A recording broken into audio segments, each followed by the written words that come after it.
c'était mort dans ma tête, j'aurais tout perdu, j'aurais travaillé pour rien, etc. Et ce qui devait arriver arriva. C'est le moment anecdote. En fin de collège ou en début de lycée, on a toujours un stage à faire. Et moi, je l'ai fait dans un magasin de gym. J'ai aidé tous les vendeurs, j'ai aidé la direction à faire beaucoup de rangements et du ménage, etc. À la fin de cette semaine-là, le directeur m'a donné 120 euros. C'était la première fois de ma vie, en fait, que j'ai travaillé pour quelque chose et j'ai été payé 120 euros. Avec ces 120 euros, j'ai directement couru dans un magasin de basket pour m'acheter ma première paire de Nike Air. En fait, j'ai fait ce stage-là en fin d'année, au mois de juin. Et au mois de juin, c'est la fête de la musique. Et à la fête de la musique, je me suis dit, je vais me faire beau gosse, je vais mettre cette paire de baskets. Quand c'est la fête de la musique, tout le monde se rejoint au centre-ville pour faire la fête. J'arrive en ville, ok, il y a beaucoup de monde, on s'amuse et on arrive sur la place. À Reims, il y a une place qui s'appelle Place d'Erlon. On arrive sur la place d'Erlon, il y a plein de monde qui danse, etc., qui s'amuse, qui font la fête. Et en fait, à un moment, il y a un cercle de danse où tout le monde commence à danser. Mais là, je peux pas danser moi. Je peux pas abîmer mes baskets. Sauf que je suis un compétiteur et il y a une personne qui arrive devant moi, elle me regarde, elle me dit vas-y à toi. Comment ça à moi?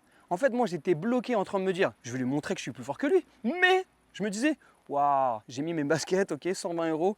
Faut pas que faut pas que je les abîme. Il y a tes potes qui te poussent, qui te poussent, qui te poussent, qui te poussent, et toi t'as envie, mais tu fais un peu le mec timide. Mais non, mais oui. En fait, non, c'était pas que j'étais timide. C'est que je voulais pas abîmer mes Air Max.